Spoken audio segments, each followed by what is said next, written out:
Good evening, everyone. Thank you. I know a lot of you have been here for the past week. As you can see, we have a very, very special guest with us.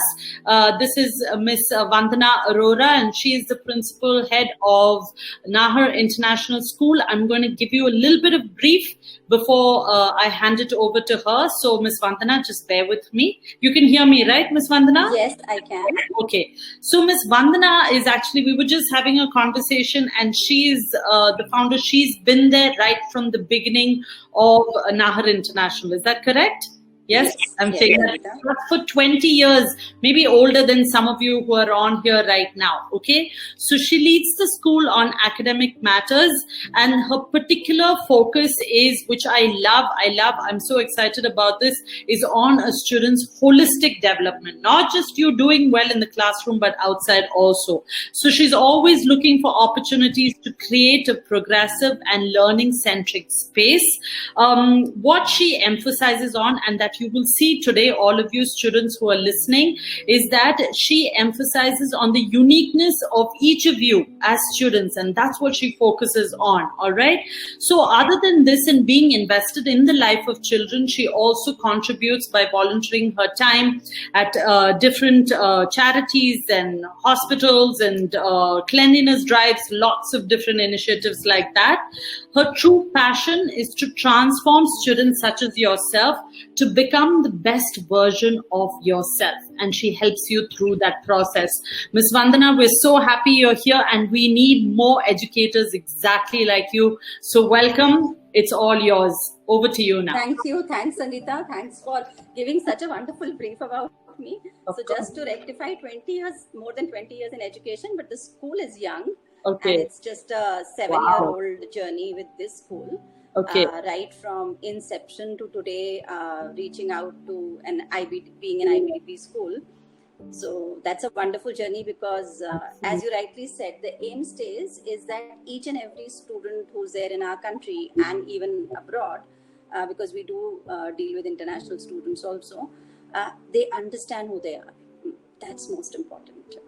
And the minute they start realizing who they are and what they are born for and where their real passion lies, that's where they learn to work towards it beyond what we can offer them as teachers. So what I was saying is the aim stays that each and every one, all the students who we deal with, whether they are Indian or international citizens, they learn how to figure out who they are and why they are here, where their passion lies, and then that's where they start working towards achieving what they really want to achieve, instead of working with books or maybe textbooks, or with us as teachers and parents.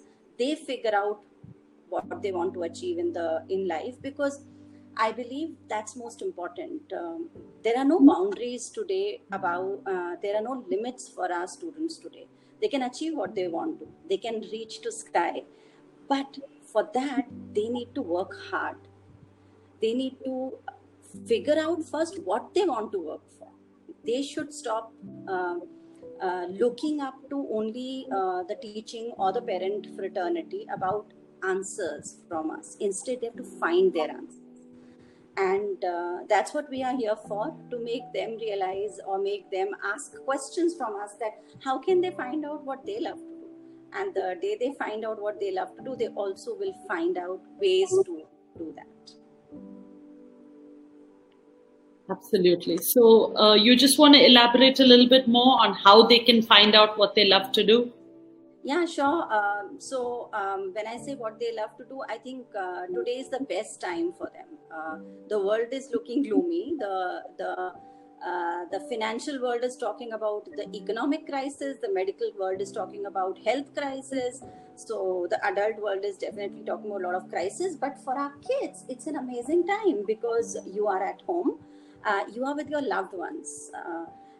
You don't have any more pressure, immediate pressure to perform what you are supposed to perform. Therefore, you can actually discover what you like doing. What is it that you admire? What is it that you find inspiration from? What is it that motivates you? Most importantly, before we reach to the word motivation, what is it that makes you happy? So those small things which make them happy also can make them realize that if I'm happy just reading a simple book, can I figure out about the writer of that book? Can I find out about the journey of that writer? What inspired that writer to write that book? What is it that, what are the small things written in that book which how that writer would have thought about?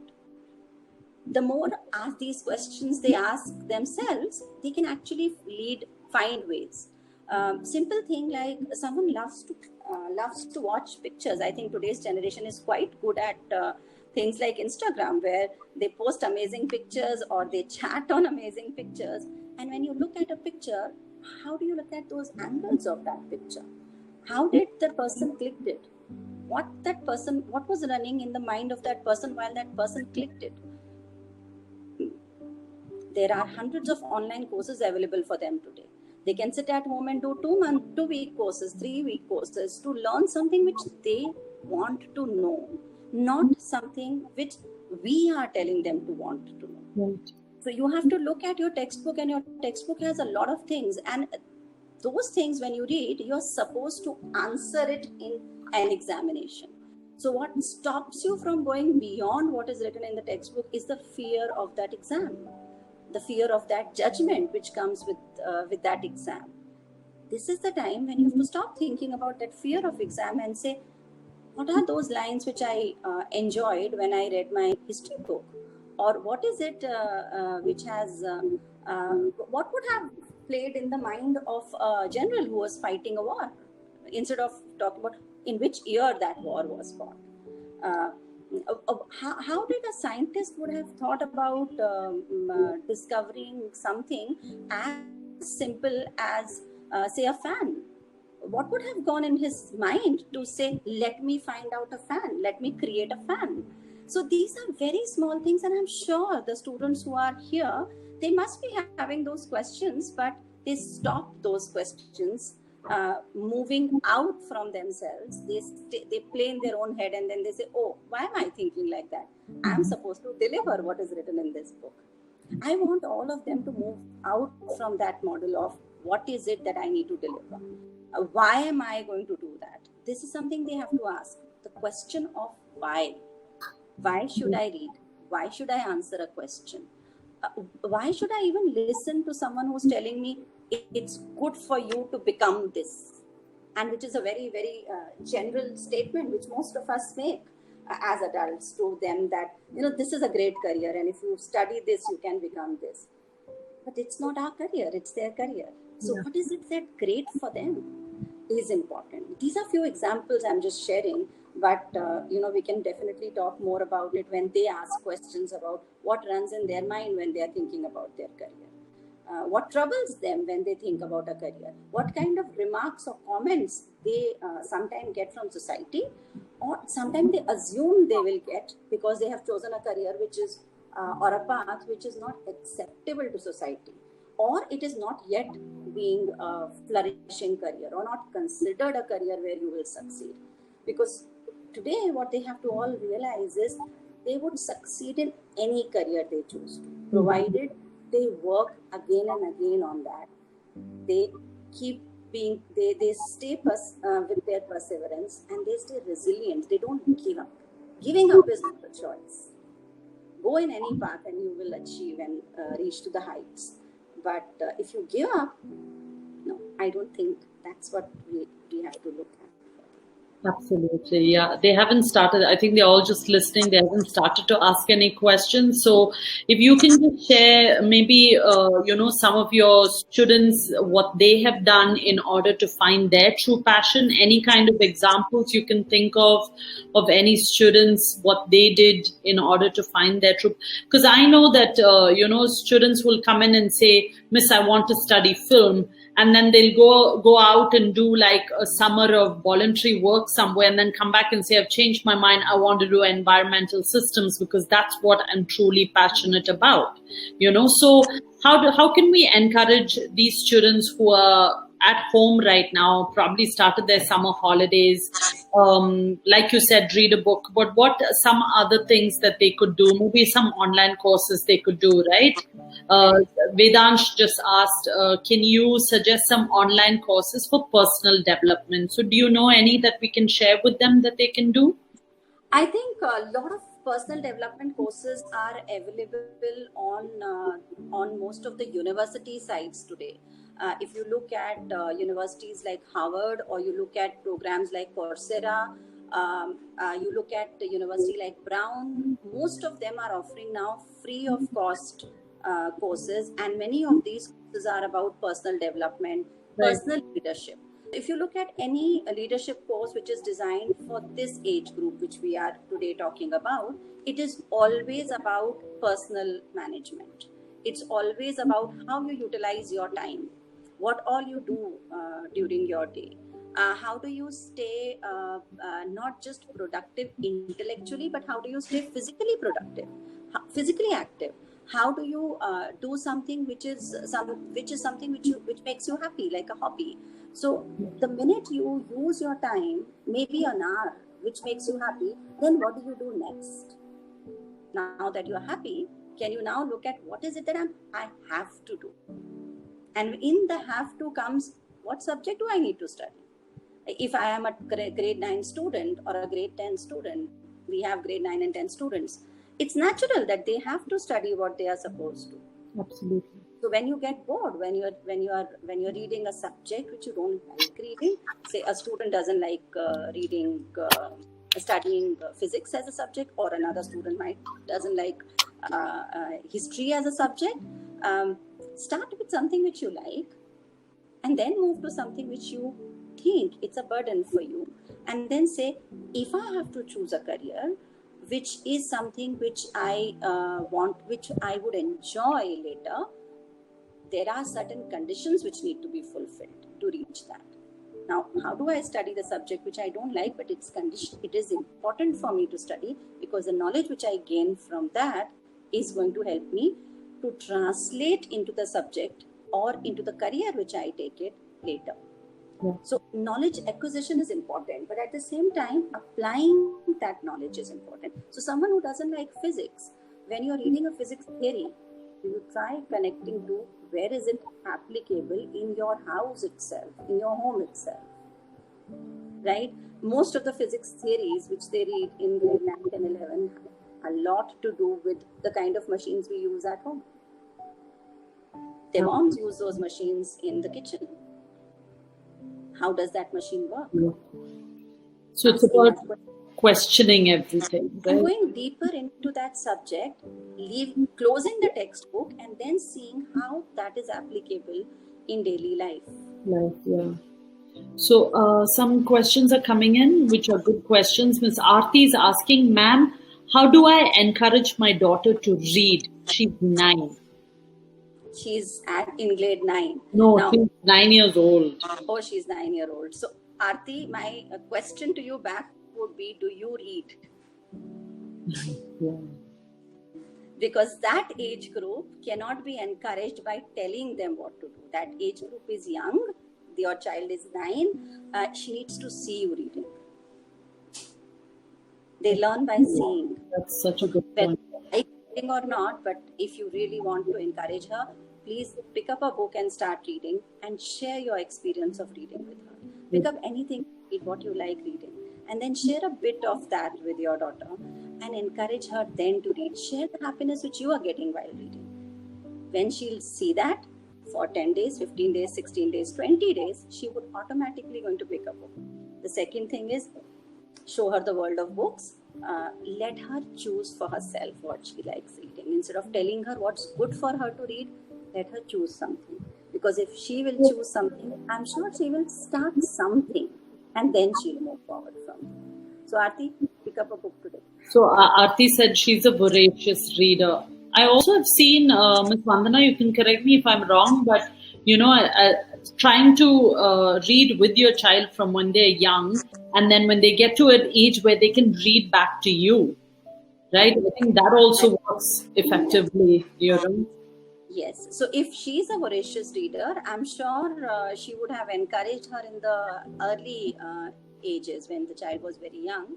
And maybe right now she stopped reading because she's not finding something which she likes reading. Right. So the second tip about encouraging her to explore a lot of books, figuring out certain and just put it in front of her either online, because the books, it's tough to go to bookstore today. Reading a little extract and then saying, can you read an extract? Or also sometimes sharing your liking and saying, I enjoy reading something. I used to enjoy reading something when I was at your age. Can you read something for me? So Yeah. I think that might motivate her to read. To read a little bit more, yeah. Sandeepa is asking, kids who are moving to middle school have many changes physically and academically. How to motivate them to learn something new? Middle school, yes. That's the age where they are entering into pre-teens and then teens. Again, a little rebel comes inside. That rebel sometimes is expressive, sometimes is not. Important for you to figure out that who's this being I'm dealing with, not is this my child like.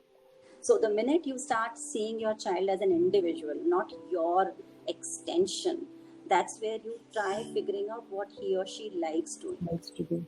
And the minute you figure out what they like doing, that's the time when you have a conversation with your child about what they like doing. And that is the point where you can gently motivate them by also sometimes sharing about your life, about your experiences. Not always how hard you worked and how diligent you were and how active you were in studies. I don't think that's a great idea. Instead, sharing about the mistakes you've made in your life. That's important, because they would also see you then as a human who has learned over the period of time. Everything doesn't come so fast. Today's generation wants everything fast. Instant gratification. And life doesn't give instant answers. So important for you to see your child as an individual girl. What kind of questions would be coming in your daughter's mind? An individual boy, what kind of questions would be coming in your child's mind? Getting those questions out from the system are important. So having pleasant conversations are important. Absolutely, I totally agree. Padmini is asking, hello ma'am, considering that we had to switch to online education, is the school considering subscription to online reading and math programs like IXL? See, it depends on the kind of school you are into. I'm sure most of the schools are exploring online today. And the way education is moving, it's not going to be far that we move into some kind of blended learning where something is online. We would move more into flipped classroom where the students are being given something to practice on their own and then come back and discuss with the teacher or discuss online with the teacher. So it all depends on the school where a child is. And if a child is in the school which is progressive in the thought process, they will surely consider different kind of programs for maths learning or for English learning, which are online or which are more e-book based. Okay. Bhumi is asking, ma'am, if we read books not from our syllabus, I think that, and even my mom thinks that I need to read something which is from my syllabus, which will help me in my exams. But reading out of the syllabus increases my vocabulary, but I don't get time. Ma'am, how to manage so that I can get time for these things too? I can hear the conflict in her. That conflict we all face always. And, as I started saying right from the beginning, have a discussion with your mother and figure out a time for yourself which you give to yourself. If you love reading, your self time is your reading time for the book which you like. And once you do that, you naturally are going to become more productive. See, end of the day, we all have only 24 hours in hand. It's all about how we utilize those 24 hours and how do we when we actually focus doing something. If we are able to achieve that focus in even 2 hours, that's good enough for your exams. Because your exams are not asking you, or I don't know any syllabus till grade 12, which is asking you to only keep doing the work for examination. it is only asking you that when you are sitting for that, stay focused. So figure out what makes you focused, and definitely your focus will come back if you make a plan for yourself. So have a plan for your 24 hours, out of which at your age you should sleep 7 to 8 hours. You should make sure that you have a nice sleep, and leaving those sleeping hours, how are you utilizing your time? And when you chalk out that plan, in that plan say me time. So Neora and Diva have similar questions. Said, ma'am, how do we try to persuade our parents that we want to pursue a career in what we like to do? And how do I tell my parents that I don't want to do what they want and to pursue what I want to do in life? It's a legit teenage issue. I agree. And I do empathize with all the teenagers who are facing this conflict. Me too. The answer I have is, once you want to do something, find out why you want to do it. Get convinced first yourself. And don't give answers about because you've watched it in a program, in a movie, or you've read it in a book. Ask yourself, do I have abilities to do it? What is in store in this career further? Because your parent definitely always thinks for your larger betterment. Maybe you don't understand right now. Maybe they don't connect to the career of your choice, but it's important for you to convince them by real answers, logical answers, not just because you dream of it. So if you wish to become a musician, what are the challenges of a musician's life? Mm-hmm. How do you have to achieve perfection in creating a music, not just because you like listening? Do some work on that. Discuss that with your parents. Talk about what is your plan further and how you're going to be doing professional study in that. Because one thing which I believe most of the students and parents are finding conflicting a lot is students at this age believe I like to do this career and I can do it without proving themselves sometimes. Yeah. They have to prove themselves by showing to their parents that they are willing to work hard towards it, and they are also willing to learn professional skills to do it, because any career you choose in today's time, you can do it provided you have skills to do it. So how do you achieve the skills of it? Once you have it, show it to your parents. Let's see what I can do and where I can reach. And that's my plan further. Working hard for even that plan is important. I completely agree. I always tell students, do your research on what you want to study, so that you have a response for every question your parent might have with regards to, so what you're going to do about it. Like Ms. Vandana said, already think about a long-term plan you already have in that particular career that you're choosing. Which colleges can you go to? What are the, graduates, in the similar program? What are they doing? Talk about success stories. And because maybe your parents don't know and they're looking out for you, right? So then it's important that you as a student have done all your, research with regards to why you want to do that particular profession. And like Ms. Vandana said, please don't choose something because, you hear about people wanting to be lawyers because they've been watching Suits or, whatever. That's not how you choose a career. Okay? Yeah, just a great example. So if you want to be a lawyer, ask yourself how strongly you can argument. Where are the logics in your argument? Are you able to sustain an argument with logic, or you enter into emotional way the minute you enter into a logic? That's important. Yeah.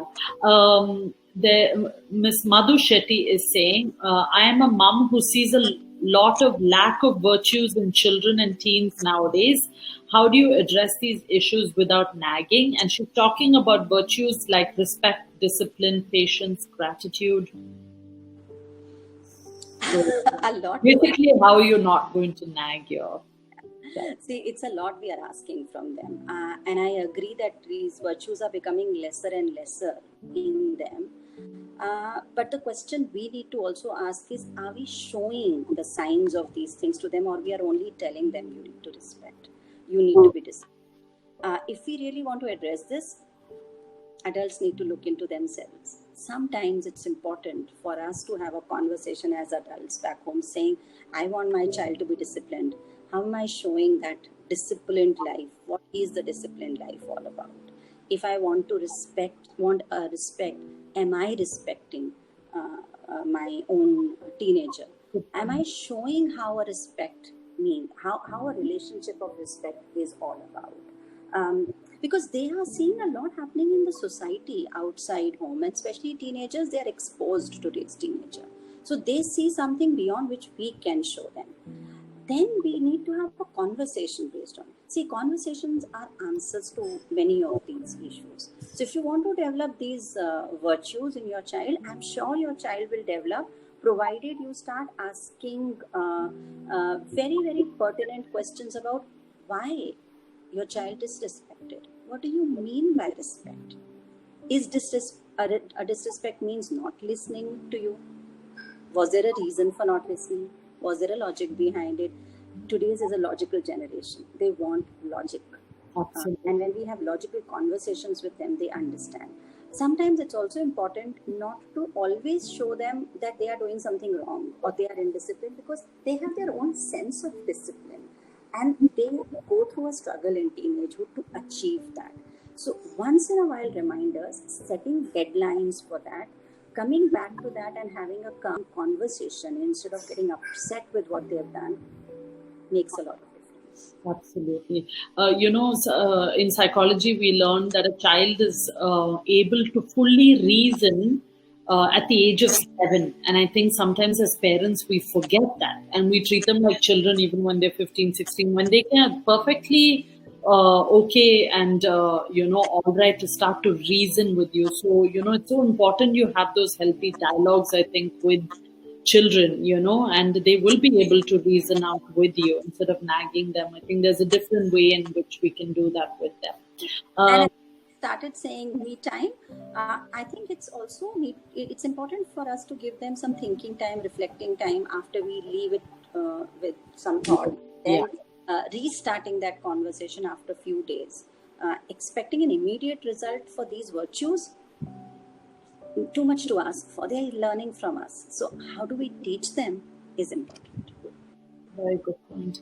Siddharth Bhardwaj is asking, I think he's a parent. Ma'am, while on one hand we need to restrict screen time for kids, on the other hand, we are gradually moving towards online learning. I'm observing that children are getting addicted and not able to keep themselves off gadgets. Please suggest how to strike a balance and help kids. Mine is 7 years old. Understand this. So basically, screen time balance. So first of all, if the school is giving work on screen time, I think they can also put in some kind of request to the school that while they are giving lessons on screen, they can also give them some lessons which are something to do with learning something and then physically exercising it. So, a video of dance might help, because you might watch that and then you want to try that dance movement. So you're exhausting your physical energy after that, some kind of physical exercise related things. And if the school is not giving, when the school work is done, if you as a parent can show them a little bit of it and then work together with them, encourage them to get engaged into things like cooking. It's an amazing art. You have to leave the screen, and you have to be engaged with something like you're baking a cake. So you are into it. And 7-year-old, 8-year-old love to play with utensils, with wheat, with sugar, with all these things. Automatically your mind goes away from that. Giving a musical instrument in hand is a great idea. So when you are being with the instrument, you automatically going to leave it because you're going to focus on the instrument. These are few things which you can try with your child, where some screen time will move away and there is some time of other activities get engaged, and slowly they also learn how to manage their time. Right now your child is young, so you have to get engaged into these things. Once it's done, once this time is over, then your child also has tools in hand to engage, because after some time they also get tired of too much of screen and they want human interaction. So you have to create situations where they can have human interactions. We've also talked about playing like board games together as a family, That's a great idea. Yeah, just move away, and in the evening after dinner, maybe, set some time that you can do things as a family. They love it. They're kids. They're 7 years old. I'm sure they'd be quite receptive to playing, even if it's just to share an example, in our school, we also realized the children are getting a lot into these kind of things. When we organized a night out in the school, they stayed at night. We just told the students that there's not going to be any movie. They all wanted wanted to watch movie, like amazing time with friends and all. And we said no screen. The whole place is open for you. Do whatever you want to. We are not going to give you anything. They actually created games for themselves on the field without anything being given to them, and they didn't want to leave the field after that. So they find their ways. We have to allow that. Yeah, absolutely. Neerav Shah is asking, how do I guide my daughter what she likes, admire, or motivate her, which will help her in choosing her career? How old is she, if he can answer that? Mr. Neerav, can you please answer that? We'll take another question till you tell us how old your daughter is, okay? Dhriti's got a real struggle. She said, ma'am, I've become lazy over the days, and when I sit to read a book, I just read one chapter and close the book and sit in front of the TV. So what should I do to motivate myself? Again, how old is Dhriti? Dhriti, how old are you? Okay. Mr. Neerav and Dhriti, please let us know. Okay. Mr. Ishan Sharma is asking, there is so much conflict about whether we should let our children be in sync with the current world, which sometimes might mean the wrong values according to the old world, but which are absolutely necessary for these times. What seems to be the correct approach? Nice question. So yeah, that's a very interesting question, and I think that stays as a dilemma of a parent always. Again, I would repeat myself here. Sit with your child and ask your child, what is it that he gets inspired and why? So if your child is getting inspired or they don't know inspiration as yet when they are young, if your child likes something, maybe you can start that conversation with a book which you have read, and both of you have read that, say a character in that book which is very rich and has achieved all that through all wrong means. Right. That's a great conversation to start with, that if you want to be that rich, because a lot of time they leave values because they want to acquire fast money. There's no other reason for you not to be sticking to the path of values. That's the time you can actually show your child the downside of it. What is it that you lose to achieve something you want to? Because there is always a choice in your life which you have to make. And when you have these kind of conversation, maybe related to a movie, a movie which you people have watched together, maybe related to a book, or maybe about the life of a person whom your child might find really inspiring and wants to be like that, and show the real side of it. Because today, again, what they see is one side of the coin. It's important for us, without nagging, to show them the other side of the coin, and sometime we will to them, what choice will you make and why? They will not answer you immediately, but they will get the hint which you are passing to them. Absolutely. Yeah.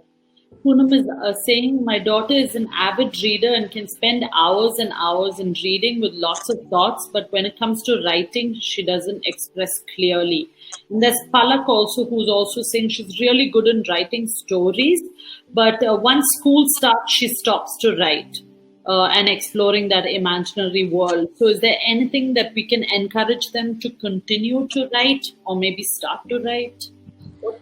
See, one first question related to reading. I think the question was that she's avid reader, but she can't write. I think that's where you can take some kind of help from the school teacher once the school start, because I'm sure she would be writing something in the class. And maybe the teacher is aware of it and you don't know. So having a conversation with English teacher or the language teacher, the language in which she reads a lot, might give you some kind of tips, because teachers do know sometimes these students who will not do something at home, but in school there's one way you can do. Second, again, if she reads a lot, it's important for you to have a conversation related to reading, what she's reading, and then gently encouraging her to express maybe in 4 lines or 5 lines about what she loved in that book, which character she loved in that book, and just ask her to write 2 lines about it. And then slowly she can develop that habit of extended writing once she starts enjoying and making sense to it. So it's important again to start slow. Immediately it will not happen. Start slow, and connecting to what is it they enjoyed while reading is important. Same goes with writing. So when you're writing, just writing, sometimes ideas don't come. Also, we live in such kind of places in city life. There is not too many inspirations in front of us. They're not beautiful landscapes which inspire us to write. There's not enough nature which can inspire someone to write. So again, important for you sometimes when once this situation is over, to take your child to a place where your child likes going, and maybe asking him or her to write that in few things. Sometimes they don't write, maybe let them paint, let them just draw, let them just talk, and then you can pick up the word saying, those are the things which you're talking about. Can you just share it on a paper with me? Or can you share not with me as parent, but share with one of your friends or a teacher whom you like, sharing your thoughts with. So sharing thoughts is the beginning of writing. And then someone who writes a lot, once get into a habit of sharing and maybe creating some kind of personal thought sharing, they automatically move from there into writing because they already have a lot in their head because they read a lot. Absolutely. Great ideas. Mr. Neerav wrote back saying his daughter is in grade 10. So he wants to know how do I guide my daughter, what she likes, admire or motivates her, which will help her in choosing her career. Yeah, so if Mr. Neerav has already asked her about which subject she likes the most, I'm sure if she's in grade 10, he would have attended few PTM meetings and might be one or two teachers who would have praised her for which subject she does the best, asking her why she's doing so well in that subject, what makes her do so well in that subject. If she again likes doing something, anything which she likes doing, can he see from that perspective of why is she liking to do something, and then motivating and inspiring from there makes a lot of sense, because most of the kids have some or the other hobby. Sometimes we don't pick up that hobby and we find it a waste of time as adults. It's very natural that at grade 10, if a child wants to enter the kitchen and wants to spend some time in cooking, we say, my God, why are you wasting time here? Better you study. But maybe that's something which is giving some kind of happiness to the child, or maybe some motivation. Similarly, if there is a subject which they are doing a lot and we don't value that subject, because in society that subject is not considered to be a subject where you can choose career, they get demotivated. We've seen a lot of, and that's my experience with a lot of students who love humanity subjects in grade 8, 9, 10. They end up getting very demotivated because the society has shown them a picture of success comes from sciences. And that demotivation also leads them to leave things. The only way of success is not becoming engineer and doctor. As we started this conversation saying success can come from anywhere, but they have to first find out why and what they like. And that is where you can actually weave the conversation further, where you might have to also change your mindset. You might be surprised when you have that conversation with your daughter that she'll tell you something which you have never even thought about. Ms. Priya, I hope that answered your question too. And also just to add, I think as parents, it's important to know the difference between an aptitude and an interest. Aptitude, your child may be really good in the sciences, but really where do their interests lie? Because I remember, Ms. Vandana, I had a parent who came and told me, we want her to do sciences, we want our daughter to do sciences in 11 and 12, but her interest is in dance and music and all of that. That's what she loves. And I'm like, well, that's what you need to make her pursue. Because chances are what you're interested in is finally what you're going to want to pursue. So I think as parents, it's important, like you said, maybe a hobby that they want to change into, a job or a career. So it's important for you all to be observant so you all can also give the right amount of suggestions and guidance. So Tanya is here. Tanya is my friend who I've never met, but she's here every day and she asks really good questions. So here's one for you. She said, our generation, we need some space from our parents too. And to be honest, if I even question them back or ask something, they end up thinking I'm disrespecting them. But that isn't the case. So, how do we have a conversation with parents to tell them that we need space too? And sometimes they just have to let us learn through experiences and they can't always protect us. I'm not able to ever have a conversation with them and make them understand what I feel at times. Please help. Tanya, I relate a lot with you because I have students like that, and I have one at home also. So it's important what you said, and I'm with you on that. You do need your space. If you find difficult to have conversation because they become very emotional, it's important for you to write and sometimes send to your parents saying, this is my time, and can you please let me be in my space and my time, but also see that you don't extend beyond a certain limit, because as their parents, they are always looking for your good. Their intention is right, but maybe they don't know how to express their intention.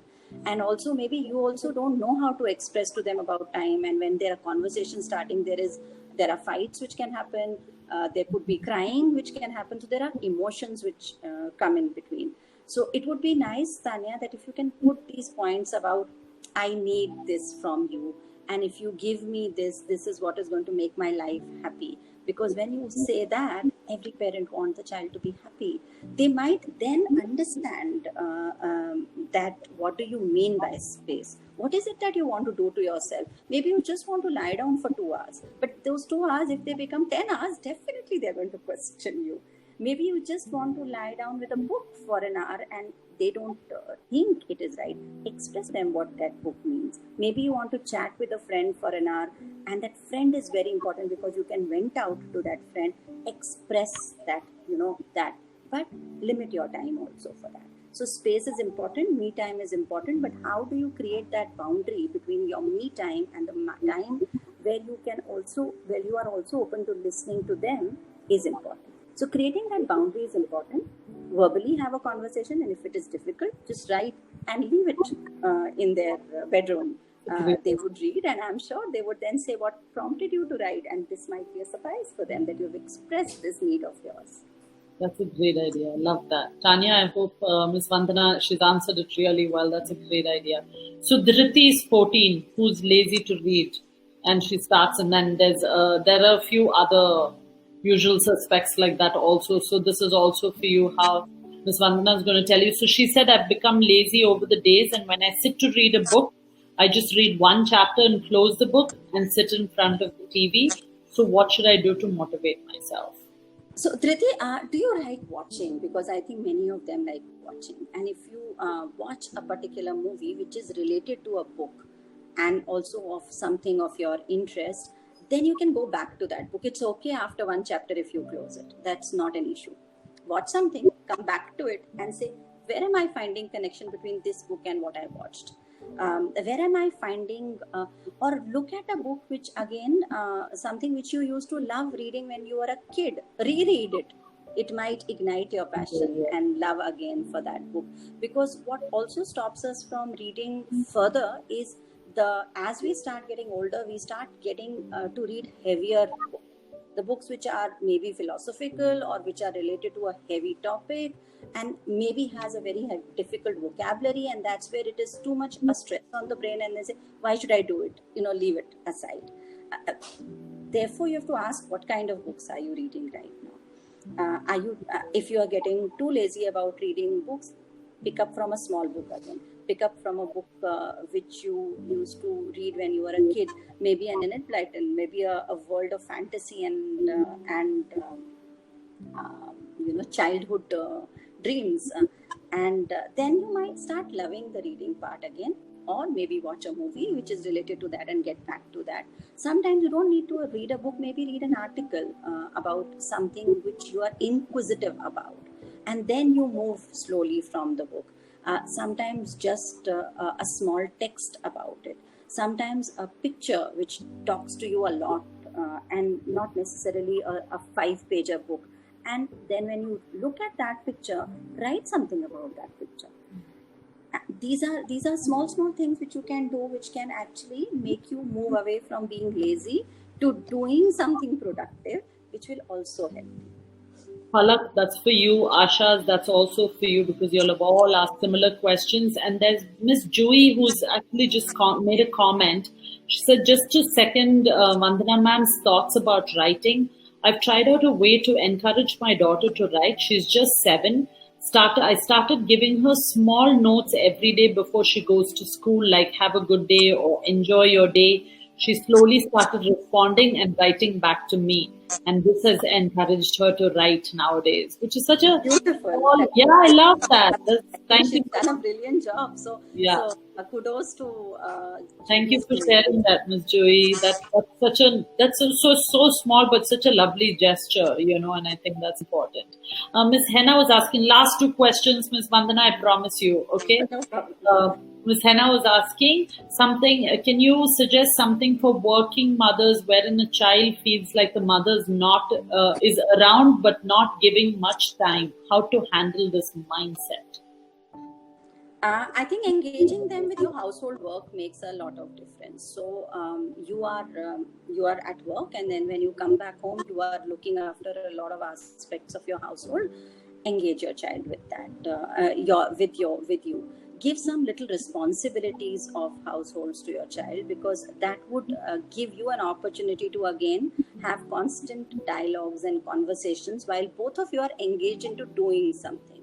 So doing an activity together, whether it's laying the table or whether it's cooking in the kitchen or whether it's setting up a cupboard, might give you a time to work together. A lot of time we want to do the things fast, and therefore we quickly do the things and then we move to another task, and that's where we don't realize that when they are young, they need time to do everything, and they need slowly. So even slow and little bit, but work together doing something will create a bond between you and your child. And once that bond is created, then you can slowly take forward, and your child won't regret you being working, and you will not.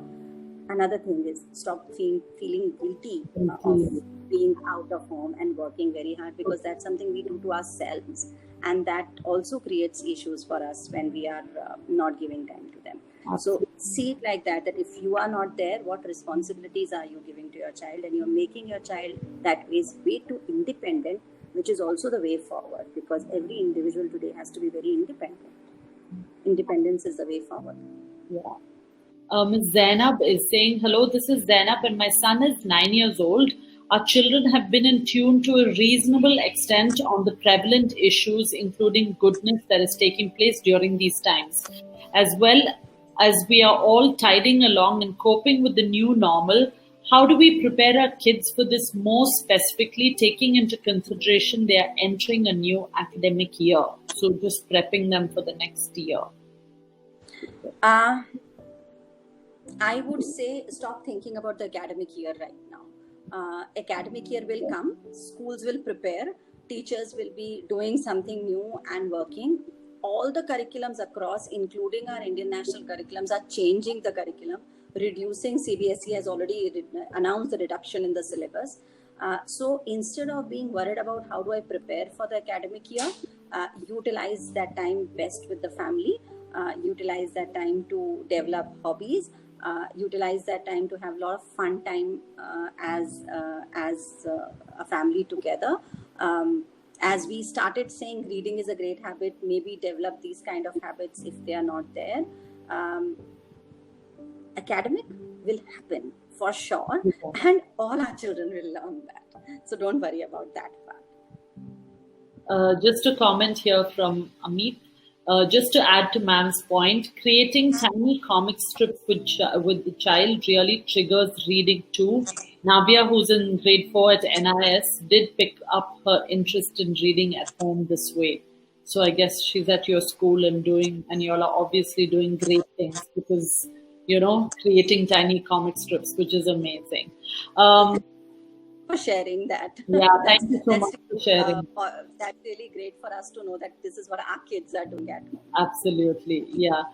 So Tanya has written back to you, but I'll read it in a little bit because Mr. Neerav has asked another question about my daughter likes to read storybooks on crime or suspense, but doesn't like to read the newspaper, which will help her to remain updated with current affairs that will help in entrance exams. So what do you suggest? Which is a valid point. Yeah. Which is quite valid. Your need for asking your child to read newspaper is valid, but do understand that our media is not giving us great picture. A lot of our newspapers are full of negative stories, and that stops them from looking at it. So if she doesn't like newspaper, maybe you can think of finding out some ways where you are updating her with something, and maybe every day just having a very gentle conversation about this has happened in the world. Quite interesting. Let's look for it. You don't need to know whole news which is happening in the world. Today, the world is where knowledge is not important, and getting updated as they grow up, they have way too many tools to get updated with. And most of the kids, as we see, are moving on technology. There are hundreds of apps available where you can keep yourself updated as you grow up. Therefore, what's important is sustaining an interest. So if your child, if your daughter is interested in the world of movies, maybe you can talk a little about it, not about the personal life which our media shares, but about the technicalities of it. If she's interested into science, something which has happened as a discovery, which you might have read, just throw it on her as a gentle question of, I got to know about it. Would you like to know more about it? So these are small things which you can do with your child. And reading newspaper was considered to be a great thing. It's still very important, but there are hundreds of ways today where we can get the latest news. And trust me, our children find those ways way better than us, and those apps much faster than us to get updated. So they staying updated, not to worry, they will get updated when they feel the need to be updated. Yeah. Great. Okay. So I've almost taken an hour of your time. I'm going to stop taking questions now. I know we could go on and on because this is such valuable information. It's like gold for us. Tanya, Diva, and Bhumi, if you could write to me on guide me at univariety.com. I'm willing to help you with those. With some of these issues that you're having, how to convince your parents, or Tanya, I know it's an ongoing conflict, or Bhumi, you've been asking about travel journalism. I'm happy to help you. So just write into me. Parents, there was one more parent who wrote to you, Miss Madhu Shetty said, Vandana ma'am, both my kids go to Nahar and both of them miss school. So she wanted you to know that. Okay. I'm looking forward to seeing them soon. So I hear it's the first day of summer for you guys, or summer holidays. Parents of grade 8, 9, 10, 11, if you feel like you need to do more work with regards to finding out your child's interests or putting together a profile or getting them involved in different things, please get in touch with us at guideme@univariety.com. We're more than happy to help you. I'm not sure where Miss Vandana went, but a big thank you to her. And y'all are free to watch this recorded version of this webinar. It's going to be online.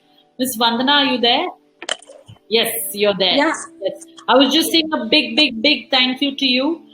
Thank you so much for your time. We're very appreciative. The students at Nahar International are blessed to have a head like you, who's so involved and invested in your children. So thank you once again for being a part of our webinar. Parents, students, thank you for being here.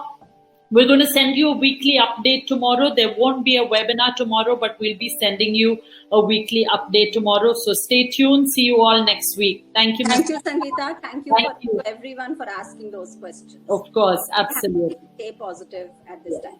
You too. Be safe. Bye-bye. Bye.